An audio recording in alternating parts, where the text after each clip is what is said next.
Que a graça e a paz de Jesus estejam com vocês, amém? Eu peguei o reloginho emprestado do irmão ali, para me controlar, porque eu tenho a ceia de Jesus, né? E eu preciso controlar o tempo, assim espero. Eu quero agradecer à igreja pelo tempo que nós estamos juntos e também pela cooperação mensal que vocês enviam para os países de Burkina Faso, de Sudão e também do Egito. Que Deus abençoe vocês poderosamente, em nome de Jesus. Sou muito grato também por conhecer o pastor, sua família, ficamos um tempo ali. Dessa vez não serão 2 dias, serão só amanhã, porque amanhã eu já estou partindo. Eu pareço cigano, pareço nômade, fico de casa em casa, e agora eu estou com um peso de 15 quilos a mais, porque alguém me deu uma coleção de 1000 moedas das Olimpíadas, que vale R$1 cada uma. Eu falei, pastor, eu só tenho isso para te dar. 1000 moedas, 15 quilos, é o que mais pesa na mala. Eu falei, o que eu vou fazer com isso, irmão? Você pode vender por R$1, ou esperar mais uns anos para valorizar e vender para a coleção. Eu falei, vou fazer assim, vou deixar lá em casa guardado, e quando eu morrer, as minhas filhas podem vender e usar para missões. Eu não sou mais um pastor nos moldes de pregação do Evangelho. Eu virei mais um contador de histórias bíblicas. Todos os anos eu tenho lido a Bíblia pelo menos 6 vezes. Marcos você pode ler em 1 hora e 50 minutos. Esdras e Neemias você pode ler em um dia, se você assim tiver disposição. E eu comecei a ler a Bíblia sem as divisões, para entender a Bíblia sem capítulos, porque toda ela foi escrita sem divisões. E quando a gente lê com divisões, pode ser que a gente firme doutrinas em algumas coisas que não estão corretas. Mas quando você lê ela de forma corrida, fica mais fácil para entender a Bíblia. Não vou entrar no detalhe, mas a parábola que Jesus conta em Lucas, primeiro da ovelha perdida, da dracma perdida e do filho pródigo, elas nunca deveriam ser pregadas separadamente. Elas são 3 parábolas que mostram o mesmo sentido, o mesmo conteúdo, então não pode ser pregadas separadamente.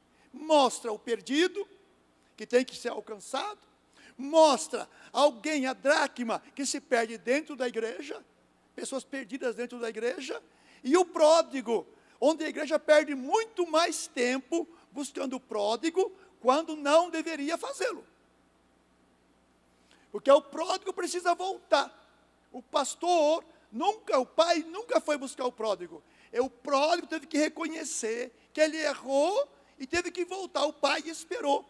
A igreja perde muito tempo com aqueles que se afastaram do reino, do que pregar o reino buscando os perdidos.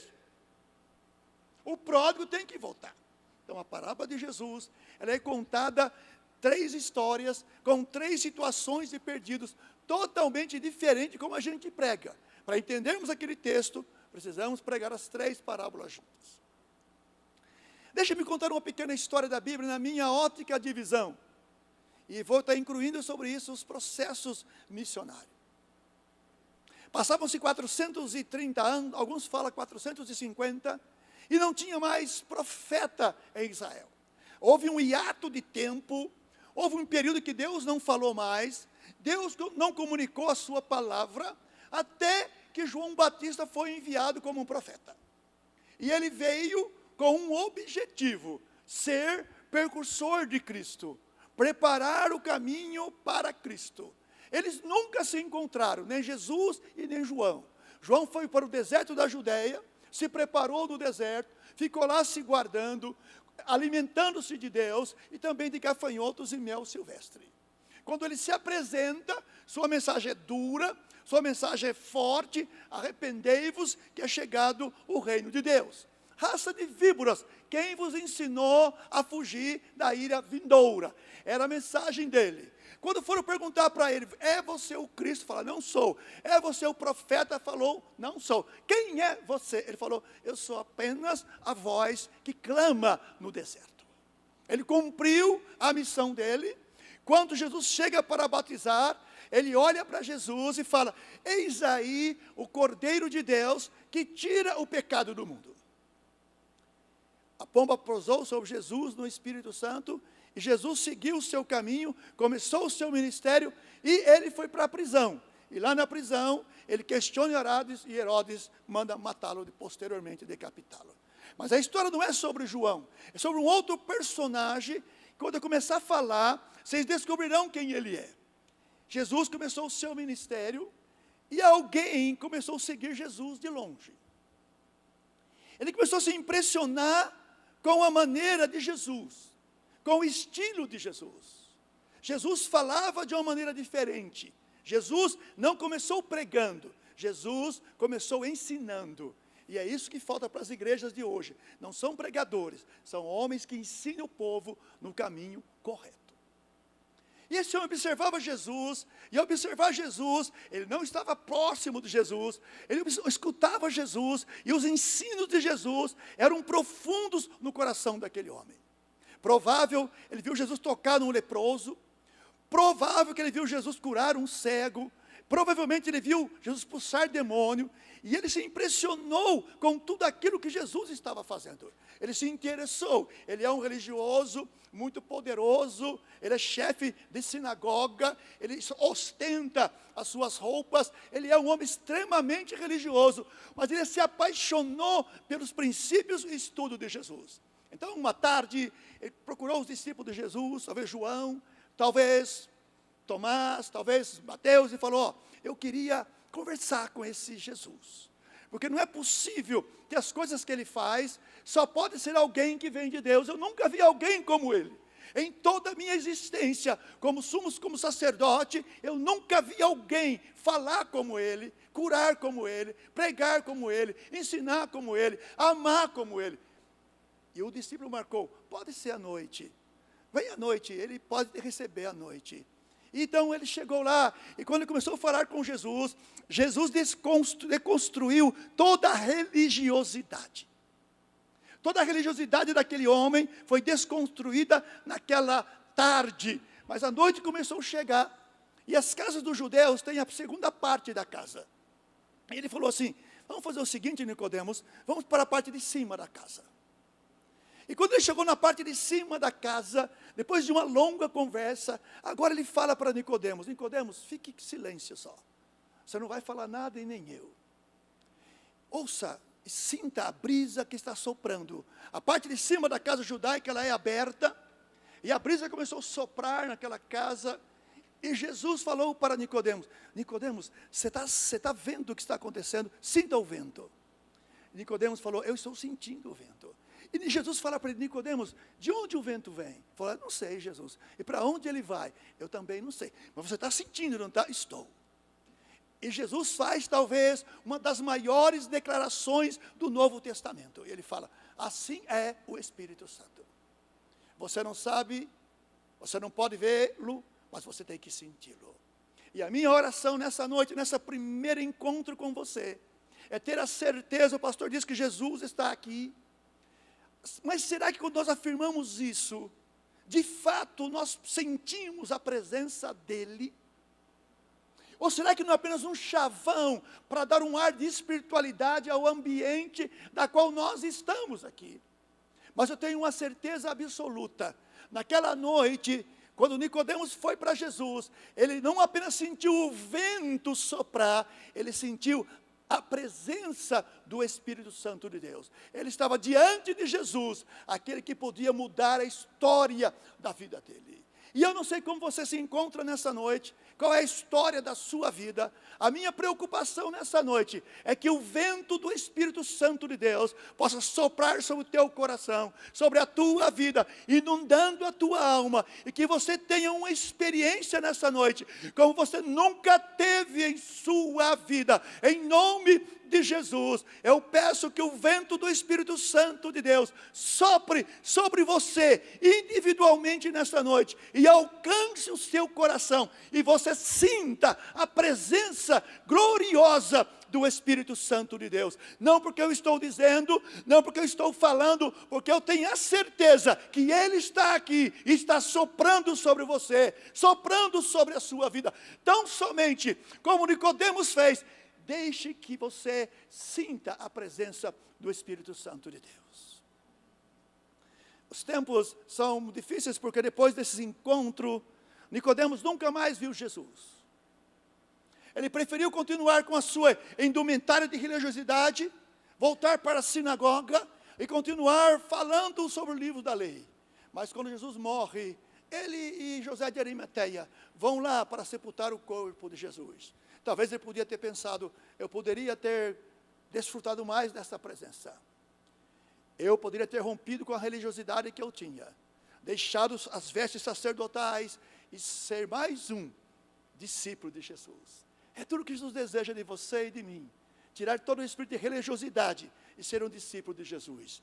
Tem pessoas que são batistas demais, nova vida demais, presbiteriano demais, assembleanos demais, mas não tem nada da presença de Jesus Cristo. Mas o desejo no meu coração é que isso se cumpra na sua vida nesta noite. Eu tenho interpretado a Bíblia, as histórias da Bíblia, procurando entender os processos de Deus.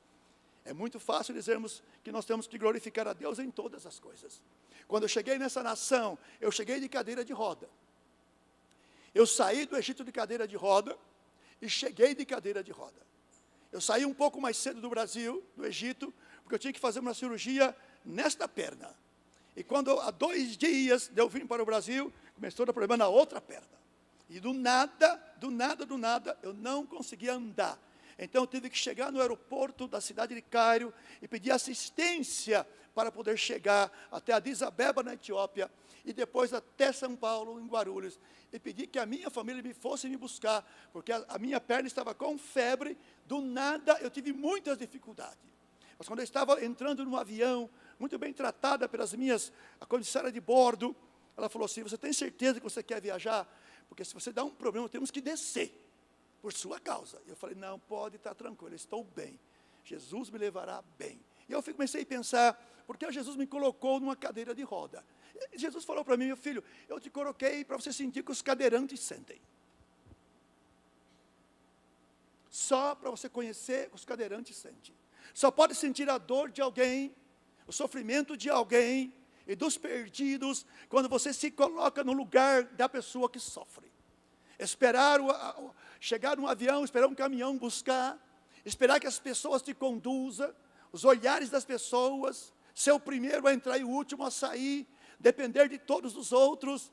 E Jesus falou, você sente o que as pessoas sentem, mas fique tranquilo, eu estou cuidando de todas as coisas para você. Você entende que nós precisamos louvar a Deus por todas as coisas? E Deus me colocou também na cadeira de roda, me deu essa enfermidade, porque se eu fosse operar na cidade de Americana, eu gastaria R$6.000. Era uma cirurgia diferente. Mas quando eu cheguei em Campo Grande, os médicos especialistas que me atenderam, com tanto amor, eles disseram, missionário, hoje é o dia que Deus pediu para abençoar alguém. Então, toda a sua cirurgia, todas as coisas que eu vou fazer, as consultas, as aplicações, os remédios, tudo que você fará, que eu farei por você, Deus pediu para que eu pudesse abençoar a tua vida. A única coisa que eu quero de você é uma foto, para que eu possa saber que eu abençoei o missionário do norte e oeste da África. Deus está no controle de todas as coisas. Não se preocupe. Deus, na cronologia divina, Deus está controlando todas as coisas. O apóstolo Paulo escreve aos Romanos e ele diz assim, eu fiz questão de pregar o Evangelho onde o Evangelho nunca foi pregado. Deixem-me contar uma história, depois vou passar os vídeos porque eu estou com a ceia aqui e eu tenho que organizar a minha mente. Então deixa eu começar a unir os vídeos à mensagem que eu vou pregar. Nós tivemos esse ano mortes no campo, em que as lideranças de nossa igreja foram assassinadas, foram presas, nós não sabemos se eles estão mortos, para todas as pessoas da aldeia, eles estão mortos, mas existe no meu coração uma certeza que eles estão vivos. Mas eu tinha que tirar as famílias da aldeia. Eu moro em um país ao norte, e eu tinha que ir para outro país, ao oeste da África, e marquei minha passagem e comprei, na certeza que eu chegaria lá, e Deus os mandaria para o lugar onde eles estavam, e eu os tiraria de lá, e levaria para um lugar seguro. Eram a primeira etapa, 6 crianças e 4 adultos. Eu esperei por 18 dias, e nada aconteceu. Eu entendo que no Salmo 40, no verso 1 diz, esperei com paciência no Senhor. Esperar já é difícil, imagina esperar com paciência. Esperei com paciência no Senhor, e diz o texto, e Ele se inclinou para mim, e escutou a minha oração. Mas o tempo que Deus escuta, não é o tempo que Ele quer trabalhar na minha vida. E depois de 18 dias no país, eu retornei para o Cairo. E muito triste, decepcionado, preocupado com a criança que é cega, voltei para o Cairo, sentei. Um dia eu estava numa angústia da minha alma. Quando voltei do Cairo, eu falei com a minha esposa, eu vou ajoelhar ali no sofá, vou gastar um tempo com Deus para entender o que está se passando. Na verdade, irmãos, devo confessar, foram 2h30, e na verdade eu dormi de joelho no sofá. Já dormiu orando? Tem gente que fala que não dói, eu dormi, eu fiquei ali.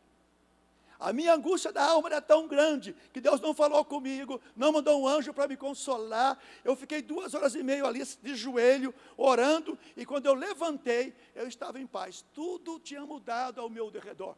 Deus não precisa enviar um anjo, eu só preciso aquietar o meu coração, e Deus é mestre na área de aquietar corações. Eu descansei por 2 horas, dormi, levantei, acabei de levantar, recebi um WhatsApp, as pessoas foram encontradas, eles estão lá no lugar de resgate. Comprei uma passagem, fui para aquele lugar, cheguei na capital daquele lugar, mandei as lideranças que estavam no interior, venham para cá, traga a Gracinha é um carro que parece uma desgraça, nós compramos o carro, e quando nós compramos aquele caminhonete, o cara que comprou não percebeu que era um motor rachado, e aquela Gracinha, que vira uma desgraça de vez em quando, já quebrou umas 3 vezes, mas nesse dia, ela viajou 1.100 quilômetros, e a Gracinha não quebrou. Já já a Gracinha vai aparecer aí.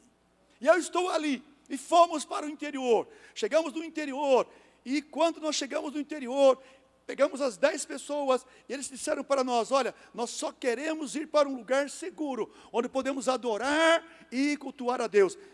Escutem, Deus tem um tempo para todas as coisas. Mas eu não sei o tempo de Deus.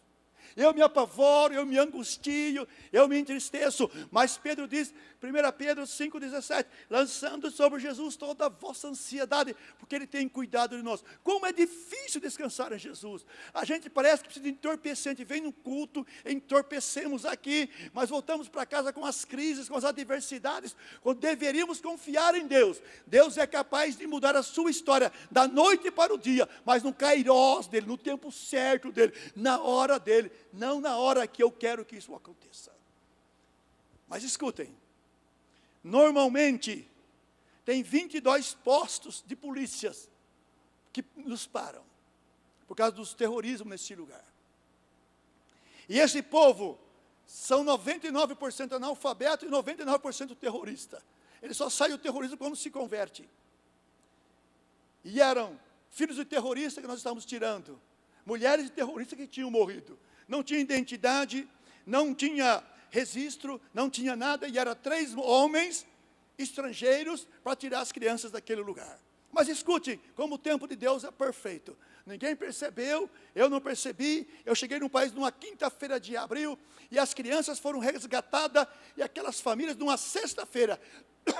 Sexta-feira era sexta-feira da paixão, não havia um policial na rua. Nós viajamos de 550 quilômetros, do interior à segunda maior cidade ao leste da África, e nenhuma polícia estava, porque era paixão de Cristo, feriado naquela nação, que eles têm cristão e muçulmano. Ninguém nos parou. Eu me fui acordar com isso, dizendo, Deus, o Senhor é perfeito. Se eu tivesse vindo antes, eu não conseguiria levar essas pessoas, e nós provavelmente estaríamos presos. Mas eles foram tirados daquele lugar na Semana Santa. Deixe-me dizer uma coisa para você: não desista de orar por sua família, pelos seus filhos, pelo seu esposo, pela sua igreja, pela sua nação, porque Deus tem o tempo dele de restaurar tudo nas nossas vidas. Louvado seja o nosso Deus. Nós não vemos, mas Deus está agindo. Paulo fez questão de pregar o evangelho onde nunca ninguém havia pregado. Eu sei que vocês conhecem a história do radinho, todos conhecem, né? Alguém não conhece a história do radinho? Levanta a mão se alguém não conhece, eu preciso falar rapidinho. Alguém não conhece? A história do radinho é que aquele povo de lá não sabe ler e nem escrever. Segura aqui, pastor, por favor. Fique tranquilo que eu estou organizando o tempo aqui, não precisa desesperar, não. O pastor falou que poderia fazer um culto africano aqui hoje. E o culto africano demora 8 horas. Oh, glória, mas vocês não vão ficar, não, vocês não aguentam ficar. Não aguentam. A gente sai muito rápido da presença de Deus. E esse radinho, ele tem uma lanterninha para a noite. E dentro dele, nós temos uma memória que é 2 línguas. O Fufud e o Diallo.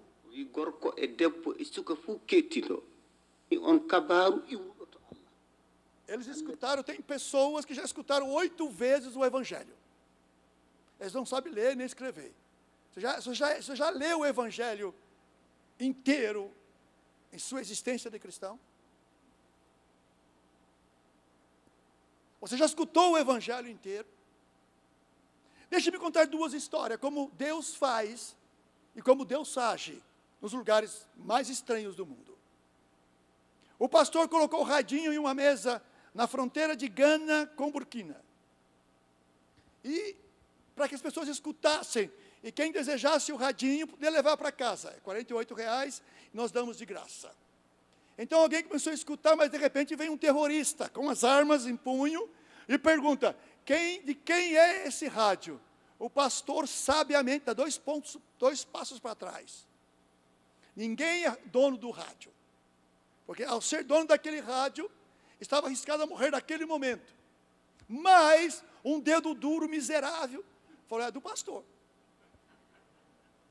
O pastor, então, agora ele começou a pensar: já vou orar, pedir perdão pelos pecados ocultos da minha vida, porque eu vou ser o próximo.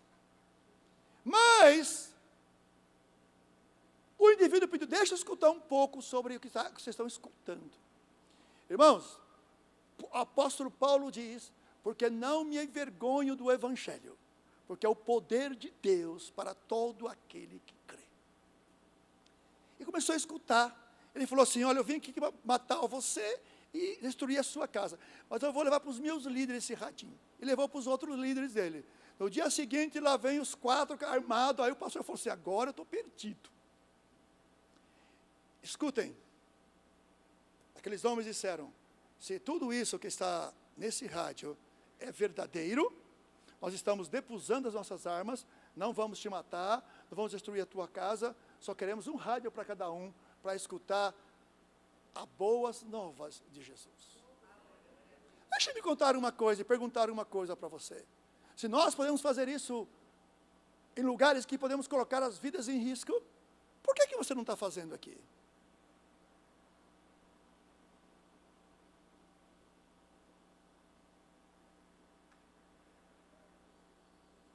Mas tem uma outra história que é mais engraçada. Essa é mais engraçada. O rádio é gravado pelos próprios fulanes, que sabem ler e escrever. Um grupo muito pequeno de pastores. E aí, entregamos o rádio para uma pessoa que estava a 200 quilômetros de distância, de um pastor chamado Muaru. Quando ele começou a escutar a voz, ele falou assim: nossa, o Muaru está dentro do rádio. Ele está dentro do rádio. Eles são muito simples, são tribais. Ele falou: eu tenho o telefone do Muaru, eu vou ligar para ele, eu quero saber por que está dentro do rádio. Ele ligou para o Muaru, 200 quilômetros de distância. E por causa dessa ligação, da explicação do Evangelho, esse moço também hoje tem escutado o rádio, está inclinado a aceitar Jesus como Senhor e como Salvador. As oportunidades são imensas. são extraordinárias. Deixe-me contar uma outra história para você. Que eu disse a vocês, eu sou um contador de história. Eu não sou mais um pregador da palavra. Posso pregar um sermão expositivo, explicativo, de ponto. Posso usar teologias, as maiores cabeças teólogas, mas eu prefiro contar histórias do que Deus está fazendo ao redor de onde nós estamos trabalhando.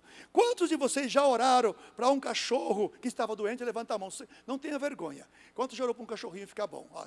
Levou, orou. Os irmãos têm medo de levantar, põe a mãozinha assim, né?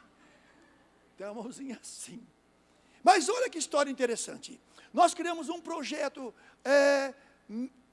Obreiros Autossustentáveis. Para cada um, nós fizemos duas opções. Vocês terão $1.000 para fazer um projeto para vocês, ou $2.000, eu vou comprar uma moto para vocês trabalharem. E no final do ano, nós não vamos mais sustentar vocês. Eu não sou favorável à Bolsa Família o resto da vida. Nós criamos uma geração de vagabundos e preguiçosos. Eu não sou favorável a isso. Podemos ajudar, sim, mas por um tempo. Por todo o tempo, criamos uma geração dependente de governo. Isso é muito perigoso, seja qual for o presidente. Mas um resolveu fazer uma granja.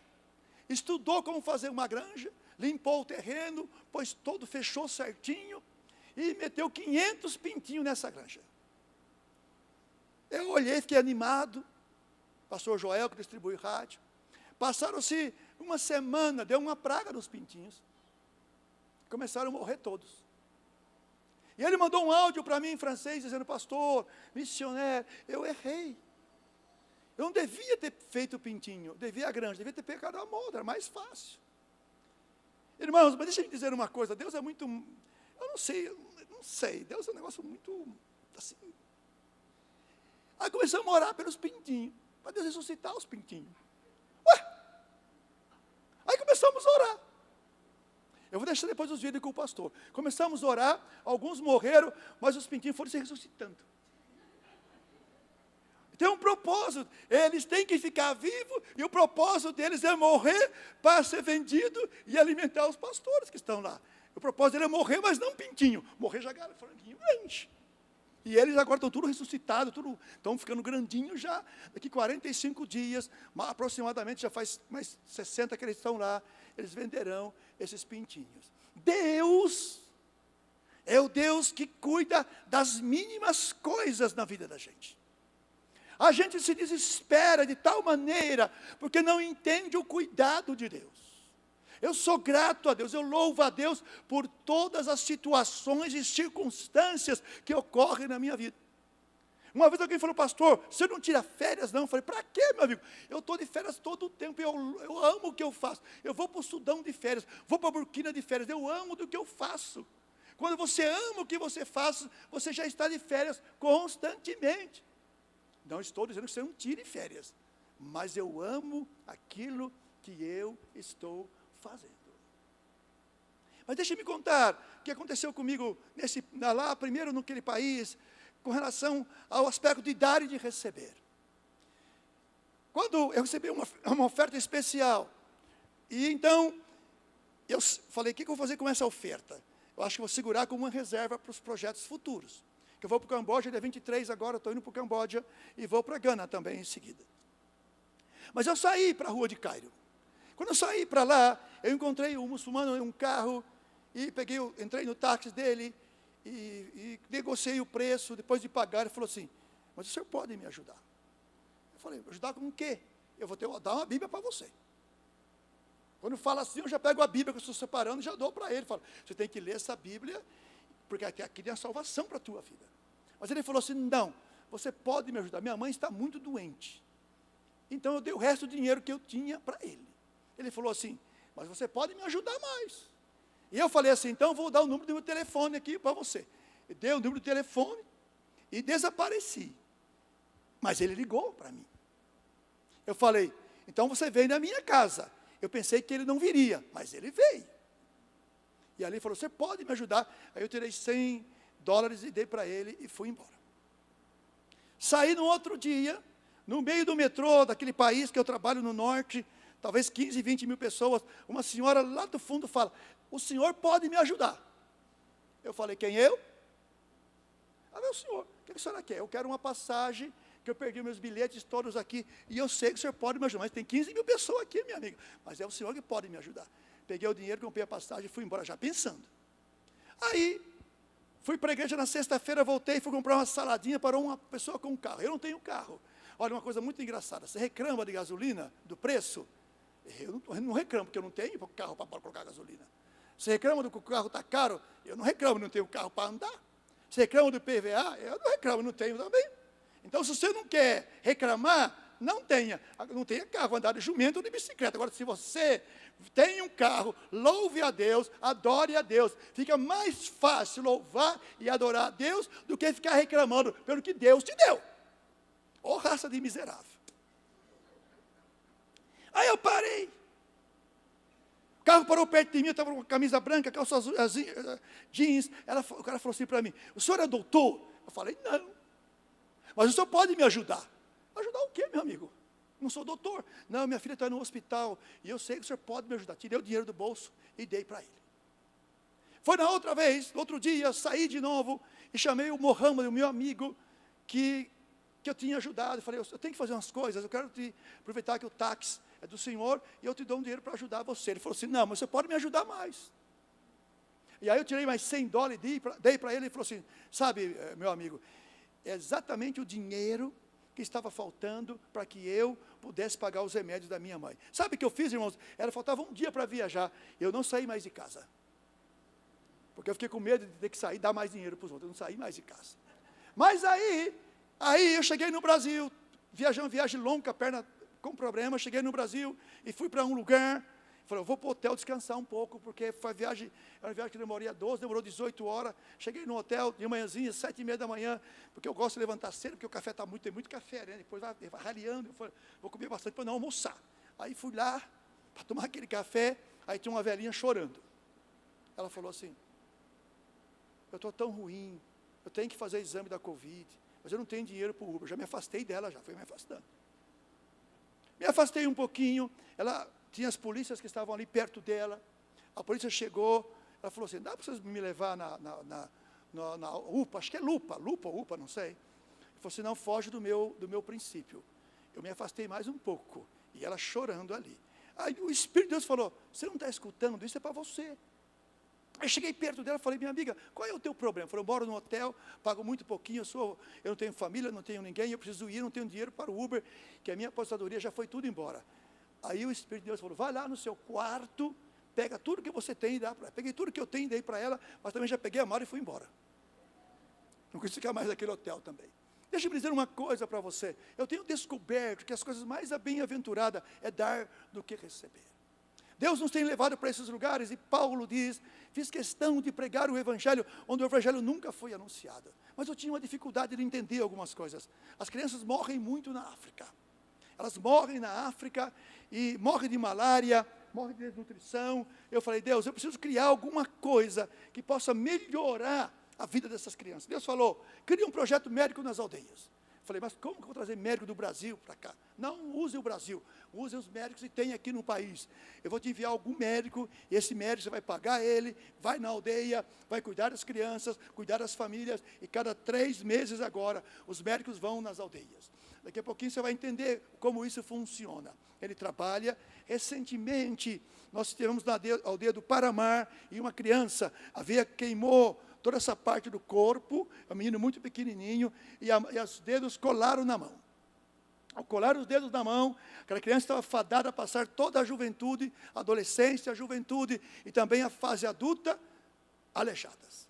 Eu sou enfermeiro, eu cheguei para o doutor do país, falei, doutor, será que nós não podemos fazer uma cirurgia que possa descolar o dedo dessas crianças? Parecia ser tão simples. Ele falou assim, eu acho que é possível. Dia 24 de agosto, essa criança vai entrar no centro cirúrgico de Bobô de Laço e vai operar, e as suas mãos serão destravadas, porque Deus é Deus da provisão. Tem coisas que são simples na vida da gente, mas a geração do dia de hoje é uma geração que construiu casas com muros até o teto, os carros andam fechados, ninguém para ninguém, ninguém olha para a esquerda, ninguém olha para a direita, nós temos medo de ser assaltado. Eu estava uma vez em um lugar, parei em um lugar mesmo aqui em Campo Grande, sentei com alguém, conversei com alguém, ele falou, eu não quero dinheiro, eu não quero prata, eu não quero nada, tudo que eu queria é que alguém sentasse comigo e me animasse para que eu saísse da vida miserável que eu estou vivendo.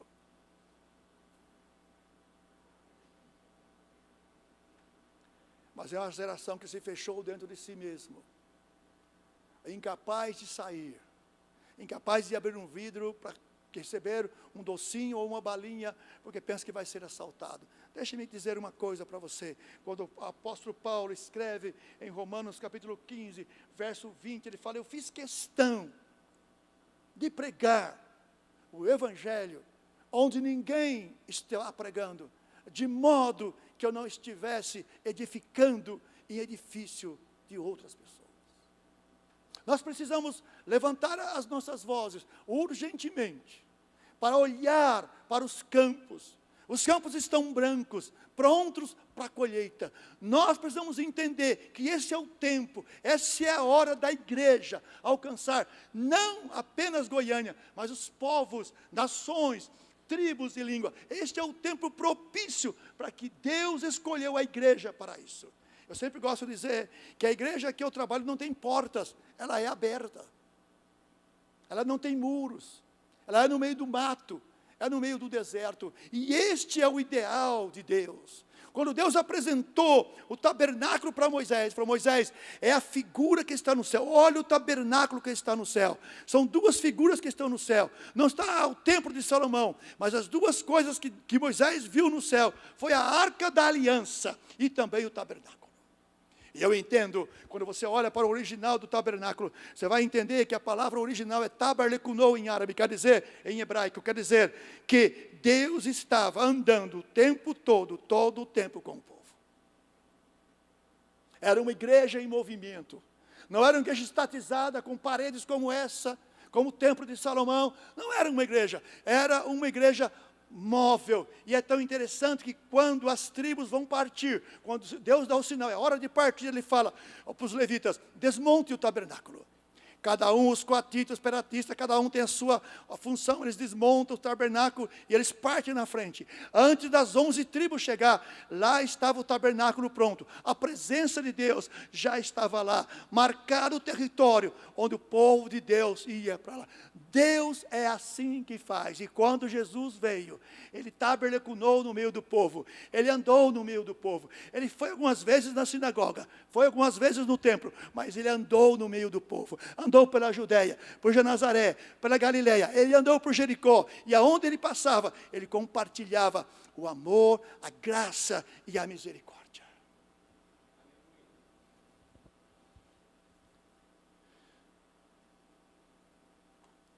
Você tem certeza que está cumprindo aquilo que Jesus tem para você?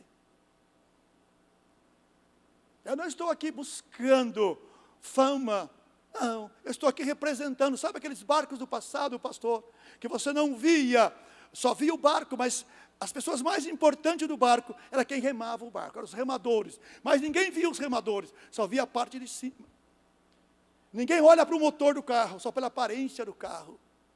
Ou para os navios de cruzeiro, ninguém olha para o maquinário, para quem está na parte de baixo, trabalhando incansavelmente. Eu estou representando aqui nessa noite, homens e mulheres, anônimos, pastores que nunca estarão aqui, pessoas que nunca virão ao Brasil pregar o Evangelho, mas que estão sacrificando as suas vidas por amor de Jesus, porque eles estão crendo em um Evangelho de boas novas, um Evangelho sem portas, sem paredes, um Evangelho que alcança o perdido, que não escolhe para quem pregar. A igreja que nós estamos trabalhando, um dos lugares, é fronteira com um dos países mais perseguidos do mundo. O diácono foi preso pelos terroristas, mas daqui a pouquinho vocês vão ver, essa igreja que está debaixo de perseguição, que o diácono foi preso, nós tivemos 25 batismos este ano, agora a questão de alguns dias atrás, e nós que vivemos em um povo livre, quanto vocês batizaram este ano, por causa do testemunho de vocês?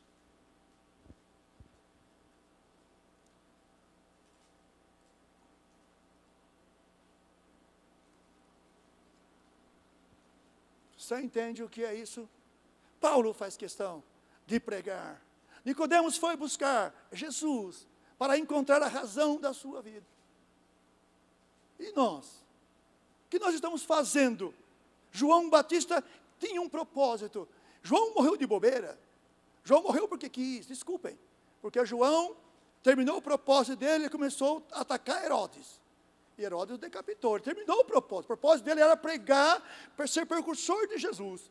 E um dia alguém falou, mas pastor, como que é isso? Eu falei assim, você quer morrer como Marte no Egito? Ele convida a morrer. Então a Ivone manda o pastor lá, o pastor da igreja, despede da igreja já. Ele fala assim, pastor, eu quero aqui morrer como Marte nesse país. Aí eu ensino as palavras em árabe para ele. Mohammed é um pedófilo. E sai do trem, deixa ele lá sozinho. Ele vai ser todo picadinho lá dentro. Vai ser maravilha, eu não quero morrer de idiotice. Eu sempre brinco, vocês já imaginou, irmãos, a pessoa trafica no Brasil e morre de panela, e morre de bala perdida, uma morte miserável, sem sentido. E morre de Covid. Eu falei para Deus, Deus me poupe da Covid. Não quero morrer de Covid no Brasil, não quero morrer, eu morro lá no campo. Mas morrer de Covid no Brasil ninguém merece, misericórdia. O senhor vai melhor para o Brasil morrer de Covid? Não, deixa lá no outro quiser, eu morro lá que é melhor. Tem que ter um sentido, Jesus é a causa da nossa vida e a razão da nossa morte, porque na verdade nós já estamos mortos. Não vivo mais eu, mas Cristo vive em mim. Paulo fez questão de pregar, e para tanto, nós vamos exibir alguns videozinhos para vocês entenderem o que é isso. Eu acho que eu estou dentro do horário, né, pastor? Tá, né? Eu não sei, esse relógio aqui parece que estou vendo ao contrário, parece uma que é 7h30, 7h15, é ao contrário esse aqui. Pode soltar o primeiro vídeo, por favor. Olha aí, Operação Resgate. A gracinha vai aparecer, deixa sem áudio. Sem áudio. A gracinha vai aparecer para vocês verem a gracinha. Aí estão as crianças que serão resgatadas. Eles ficaram 3 dias nesse lugar aí. Tudo que eles tinham é apenas 3 sacos de roupa. Eu acho que você tem mais sapato do que eles tinham de roupa. E aí nós vamos entrar nesse caminhãozinho aí, vai aparecer já já. Eu não sou um expert em fazer vídeo.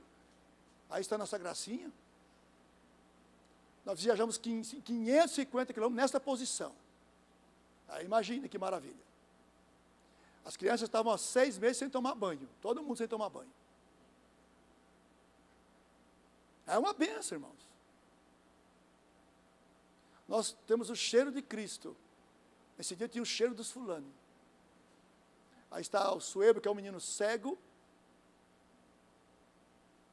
E aí depois de 12 horas, chegamos a de boa, nenhuma polícia nos parou, e eles então puderam descansar por aproximadamente 8 horas, sem ter a preocupação que a polícia, que os ladrões iam atacá-los. Mas vejam bem, e depois, o que vem? Segundo vídeo, nós tínhamos que fazer casas para esse povo.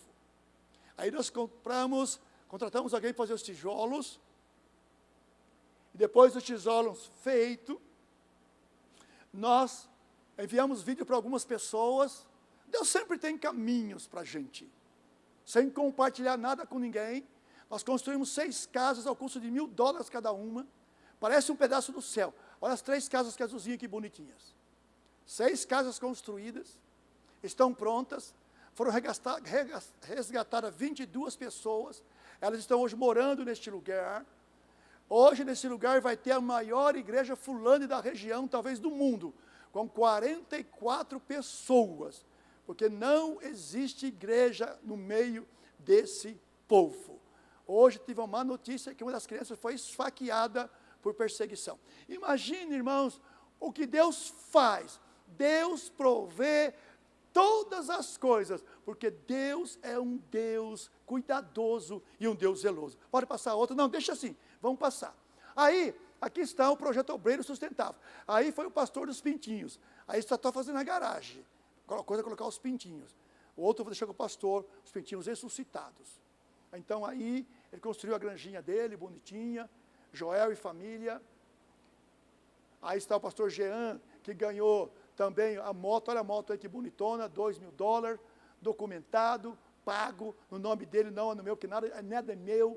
Tudo é Deus, todas as coisas são para Deus e nada para mim. Esse também é um moça que foi perseguido, teve que fugir da casa deles, não morreria, ganhou uma motinho, moto nova, eu não tenho carro, não tenho nada, os meus obreiros têm moto, imagina que coisa interessante. Aí outra moto comprada, foram compradas 5 motos, e também a granja, e também a criação de gado para o leite. Então, essas pessoas que trabalham conosco, a partir do final deste ano, eles viverão de acordo com aquilo que eles escolheram, ou seja, os animais, a granja e a moto. E nós daremos a ele, aí os gadinhos que eles compraram, e Deus tem feito proezas em nome de Cristo Jesus. Essa é a nossa igreja no meio do nada. Pode passar, tira outra, vamos passar o outro.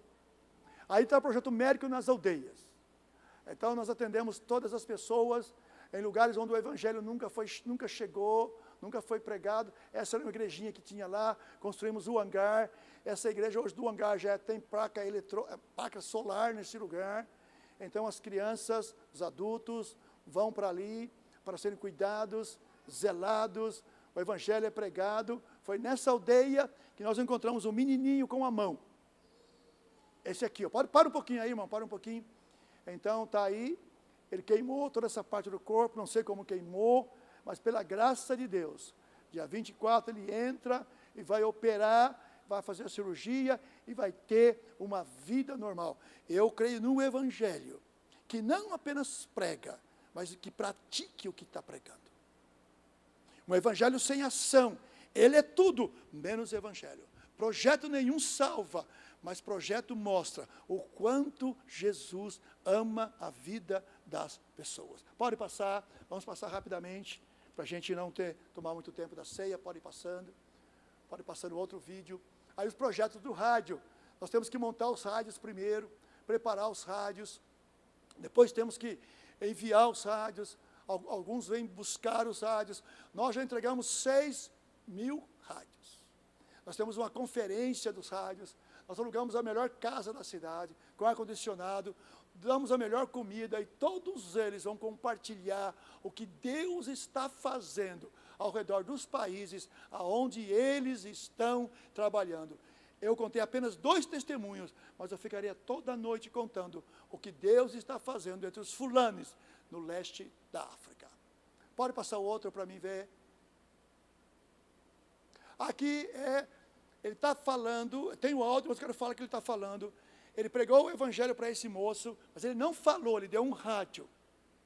E por causa do rádio, esse fulano se converteu. Mesmo colocando a vida em risco, ele escutou o rádio e o Espírito Santo de Deus o convenceu do pecado, da justiça e do juízo. Aleluias! Deus sempre tem estratégia. Pode passar outro, pode deixar esse. Aí está em Dori, nosso projeto com crianças, que a gente tem procurado pregar o evangelho cronológico para eles. É nessa região que nós estamos alcançando muitas vidas. As crianças estão sendo pregadas, muitas delas são muçulmanas, recebem um pequeno alimento, graças a Deus, e é nessa região que vocês verão o batismo, mesmo com um diácono preso. Mais de 25 pessoas desceram as águas do batismo, a questão de 4 semanas atrás, em meio à perseguição. Tertuliano diz que o sangue dos mártires é o fertilizante que cai na terra e que faz fortificar a igreja. Estevão foi morto e Paulo surge no lugar de Estevão e prega o evangelho para todos os gentios. Deus sempre tem pessoas. Aí estão as crianças. Eu não sei se é essa que está o batismo, eu preciso ver se é essa, mas vamos ver. Eu acho que é esse vídeo que tem o batismo. Evangelho especial para as crianças. Isso não vai, acho que não vai ter, não. Os pastores que estão sustentados, são 18 pastores da igreja subterrânea que estão sendo sustentados. E uma vez alguém perguntou para mim assim: pastor, o senhor tem que pregar na igreja hoje batista, e o senhor tem que dizer, já foi, não tem o batismo. Passa o outro para mim ver qual que é.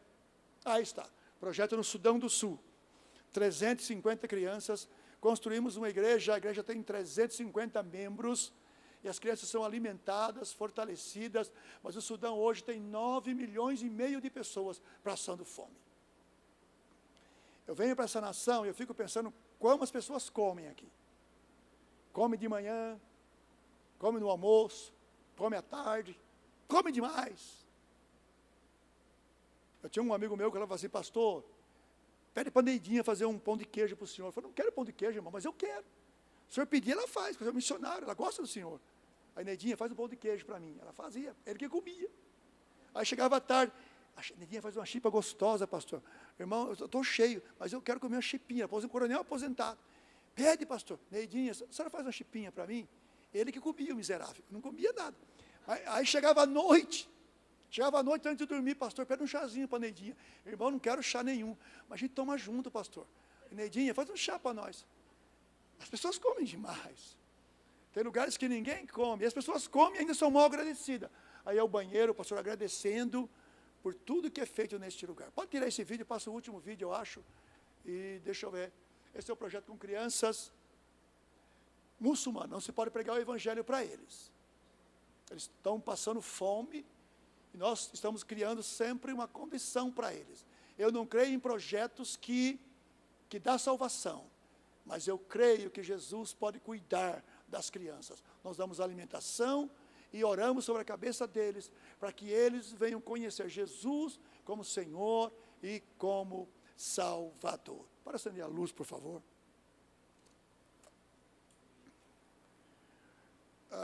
Assim, é muito difícil você pregar com o tempo que você tem. Eu fui na igreja batista, e aqui não é igual a batista, porque lá é o seguinte, eles têm 2 cultos, das 8, das 10, e tem um relógio. Agora, você imagina, você tem que saber que você tem que parar no tempo, que vai ter um culto seguinte. Eu falei, irmãos, eu fico pensando, se Jesus viesse na igreja hoje, qual tempo nós daríamos para ele? Parece que a gente é mestre na arte de sair da presença de Deus. Quando o Espírito Santo quer falar com nós, a gente sai. Mas porque é uma geração tecnológica, quer ver só? Vocês não fazem isso, tenho certeza. Mas essa é uma geração absurdamente tecnológica.